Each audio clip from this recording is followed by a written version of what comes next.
সমগ্র বীরভূমবাসী তথা সমগ্র বঙ্গবাসী তথা সমগ্র বিশ্বের ইসলাম ধর্মে বিশ্বাসী মানুষদের অগ্রিম পবিত্র ঈদ উল আজহার অভিনন্দন, প্রীতি, শুভেচ্ছা এবং ভালোবাসা জানাচ্ছি।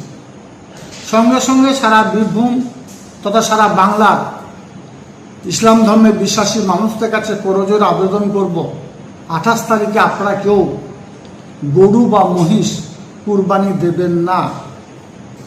কারণ বর্তমান রাজ্য সরকার 1950 সালের যে আইন, সে আইনকে বলবৎ করতে চাইছে। আমরা বাংলায় বসবাস করি, বাংলার কৃষ্টি কালচার, বাংলার সংবিধানকে মান্যতা দেওয়া আমাদের সকলের উচিত। স্বভাবতই রাজ্য সরকার 1950 সালের আইন অনুযায়ী যদি আপনি গরু বা মহিষ কুরবানি দেন, তাহলে 1000 টাকা জরিমানা সহ 6 মাসের কারাদণ্ডে আপনাকে দণ্ডিত হতে হবে। আপনারা পুলিশ প্রশাসনকে সহযোগিতা করুন। প্রত্যেকটি থানা থেকে, প্রত্যেকটি পুলিশ স্টেশন থেকে আপনাদেরকে যে বার্তা দেওয়া হয়েছে সেই বার্তাকে মান্যতা দেওয়ার চেষ্টা করুন।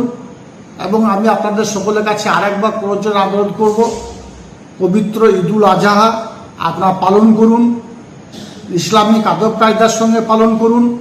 আপনারা বকরি বা ভেড়া কুরবানি দিয়ে ওই দিনটাকে আনন্দের সঙ্গে উদযাপন করুন, কিন্তু আপনারা কেউ গরু বা মহিষ কুরবানি দিয়ে রাজ্য সরকার যে আইন প্রণয়ন করতে চাইছে, যে নির্দেশাবলী দিতে চাইছে, সেটাকে অমান্য করবেন না।